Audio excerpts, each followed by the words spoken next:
Coucou les amis, j'espère que vous allez très bien. Ce matin, nous allons essayer de voir ce qui se passe sur le marché.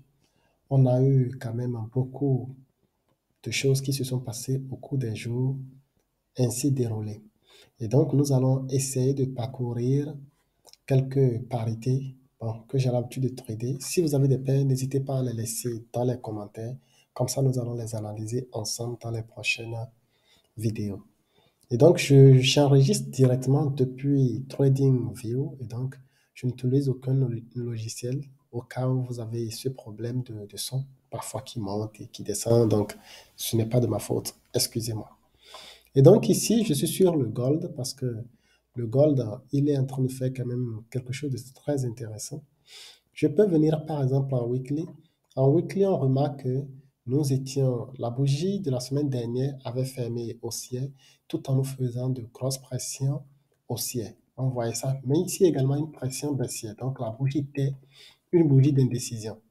Mais ce que nous savons, c'est que si ce marché décidait de continuer, ici, ça allait être une très belle zone parce que c'est une zone de support-résistance. Quand nous sommes là, nous sommes en résistance. Quand nous sommes ici, nous sommes dans un support. Et donc, la zone là était très, très intéressante. Alors, qu'est-ce qui peut y arriver? Certainement que le marché étant dans cette zone ici, comme ça, il peut réagir dans la zone et continuer la hausse et venir tester là. C'est possible. Mais qu'est-ce qui se passe réellement? Parce que le weekly nous aide un peu à connaître la tendance dans laquelle il faut rester, puisqu'on dit trend is your friend, ok? Et donc, je vais voir le daily et voir ce qui se passe en daily. Je remarque que ici, le daily, le marché a pu faire ceci, je peux décaler ça jusque là, ok? Parce que ça respecte énormément. Et donc ici, je peux venir ici, j'ai une zone de support résistance qui est là dans laquelle le marché est. Et là, j'ai également une zone de support-résistance encore ici. Majoritairement, il ne faut pas tracer plus de trois zones. Quand vous venez, vous tracez le haut, vous tracez le milieu et le bas. C'est ma façon d'utiliser le price action. Mais il faut dire que j'utilise d'autres confluences quand il s'agit de mes propres trades. Et donc, ici, lorsque je viens là, je peux dire que le marché est en réalité dans une consolidation sur le moyen terme ou bien sur le court terme. OK? Là, nous avons une consolidation sur le court terme. Et donc, qu'est-ce qui va propulser le marché vers la hausse? C'est si on arrive à sortir d'ici. Si cette bougie d'aujourd'hui ferme haussière, alors demain, on peut venir chercher ici. Si cette bougie fait un baissière et descend en dessous de cette actuellement qui est support, de ce support, alors on peut venir tester pourquoi pas les 1980, 81, 83. Donc voilà ce que nous pouvons avoir sur le gold.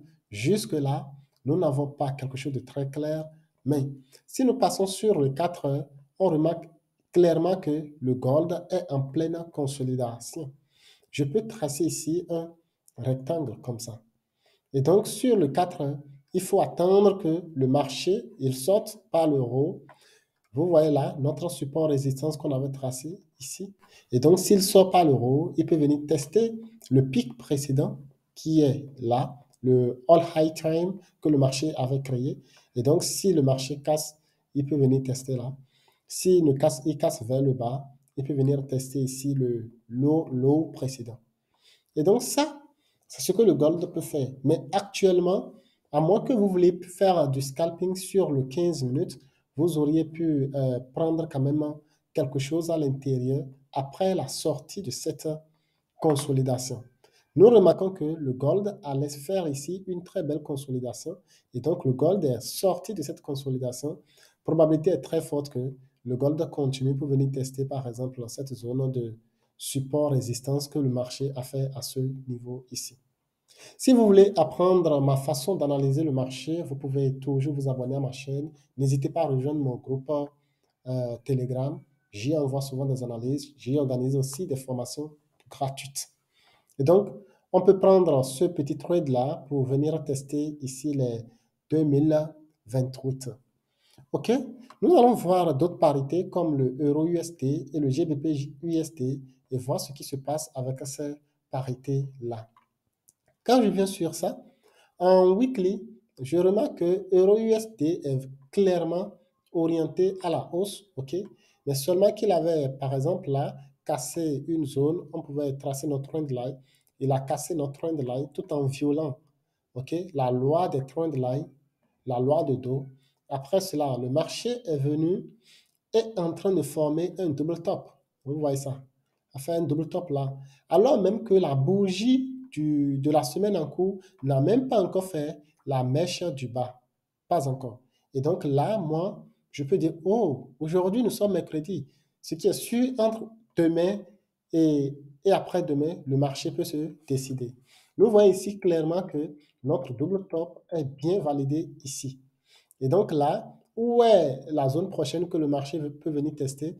On a ici une zone de support qui est devenue résistance que le marché peut venir tester très simplement. Et donc, si le marché décide de continuer, ça c'est un pullback, on peut déjà chercher une entrée là pour suivre la baisse. Mais si le marché sort pas l'euro, alors il peut venir tester certainement le pic le plus haut précédent. Ça, c'est ce que je vois sur ça. Actuellement, moi, j'attends simplement peut-être sur le 4 heures et voir si je peux avoir une confirmation d'entrée. Je remarque ici que le marché a fait une bonne zone de support-résistance ici. Et donc là, j'attends simplement que le marché vienne toucher ça et me donne une validation sur les 15 minutes afin que je puisse prendre mon entrée. Donc voilà ce que je peux dire sur Euro USD. Je passe sur GBP JPY, ma paire préférée d'ailleurs, c'est la paire que j'utilise énormément. Et donc ici, je remarque que la bougie de la semaine dernière, comme nous l'avions dit dès le début de cette semaine, on a dit qu'on était en train de tester une zone de support. Et donc là, on avait dit qu'il y avait probabilité que le marché teste au moins 50%. Le marché a même dépassé ça et est venu plus haut. Et donc, tout notre scénario s'est réalisé. Qu'est-ce qu'on peut avoir à la suite? Que le marché peut décider de descendre, OK? Parce qu'en daily, on remarque clairement que le marché peut continuer de descendre et venir encore tester ce bas qui est ici, là, c'est-à-dire le bas de notre support, OK? Ici, là. Le marché peut venir tester le bas de ce support-là. Et là, on a ici également quelque chose qui s'est passé, un double top. Là, c'est super. Et donc, probabilité est forte que le marché revienne là. Mais le marché décide toujours ce qu'il veut et donc on ne peut pas le forcer à faire ce qu'il. Donc, c'est à lui de décider ce qu'il veut faire. Et on remarque ici sur le 4 heures, on a ici une zone de support-résistance très forte là, qui est vraiment très intéressante. Et donc, pour moi, le marché peut réagir, continuer à la hausse ou bien continuer à la baisse. Donc, il faut être sur ses gardes dans cette zone-là. Donc voilà ce que je tenais à vous dire, chers amis. Si vous avez aimé, n'hésitez pas à laisser un pouce bleu, abonnez-vous et activez la cloche pour ne rien rater de mes vidéos. Rejoignez également mes communautés. Là-bas, je partage d'énormes astuces pour maîtriser le marché en tant que débutant. On se dit à tout moment, les amis.